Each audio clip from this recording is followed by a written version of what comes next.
Branch की red, लाखों का एमडी ड्रग्स के साथ एक व्यक्ति गिरफ्तार।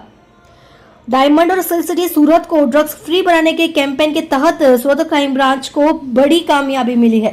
सूरत शहर में बैन ड्रग्स बेचने वालों पर कड़ी नजर रख रही पुलिस ने एक आरोपी नरेंद्र उर्फ नरेश प्रहलाद राम दारा निवासी सकरलाबेरा वार्ड नंबर 26 बालोतरा जिला बालोतरा राजस्थान को लाखों की एमडी ड्रग्स के साथ गिरफ्तार किया है।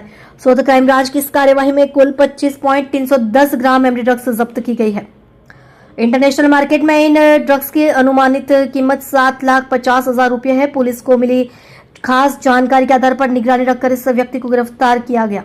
इस पूरे मामले की जानकारी देते हुए सूरत पुलिस के डीसीपी भावेश रोजा ने बताया कि गिरफ्तार आरोपी नरेंद्र उर्फ नरेश प्रहलाद राम दारा के खिलाफ एनडीपीएस के तहत केस दर्ज कर कानूनी कार्यवाही की गई है। पुलिस ने इस दिशा में जांच तेज कर दी है और कि इतनी मात्रा में ड्रग्स कहां से लाई गई थी और सूरत में किसे सप्लाई की जानी थी। सूरत पुलिस ने ड्रग्स नेटवर्क को तोड़ने के लिए आरोपी का रिमांड लेने की कोशिश शुरू कर दी है।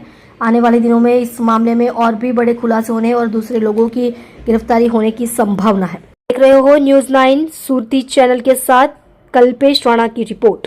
No drugs in Surat city अंतर्गत सूरत પોલીસ દ્વારા અને સુરત ક્રાઇમ બ્રાન્ચ અને એસઓજી દ્વારા સતત ડ્રગ માફિયા વિરુદ્ધ કાર્યવાહી કરવામાં આવી છે।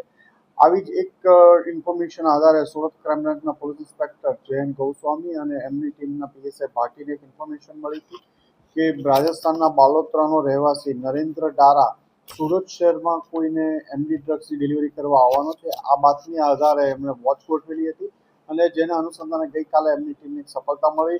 નરેન્દ્ર ડારાને રેલવે સ્ટેશન પાસેથી જે બાતમી આધારે ઓળખી અને અટકાવવામાં આવ્યો હતો। એની પાસેથી 250 ગ્રામથી વધુ સારી ક્વોલિટીનું એમડી ડ્રગ્સ મળી આવ્યું છે, જેની કિંમત અંદાજિત 7.5 લાખ રૂપિયાથી વધુની થાય છે અને એ સુરત શહેરમાં કોઈને ડિલિવર કરવા માટે આવ્યો હતો। એની પૂછપરછ દરમિયાન એ અગાઉ પણ ડ્રગ્સના કેસમાં પકડાઈ ચૂક્યો હતો। 45 ગ્રામ ડ્રગ્સ સાથે રાજસ્થાનમાં પકડાયેલો હતો। તાજેતરમાં જ એની બેલ થયેલી હતી। ડ્રગ્સના ધંધા સાથે સંકળાયેલો છે અને સુરતમાં કોઈને ડ્રગ્સ આપવા માટે આવ્યો હતો। આ બાતમી આધારે સુરત ક્રાઇમ બ્રાન્ચની ટીમે એની ધરપકડ કરી છે અને વધુ તપાસ ચાલી રહી છે।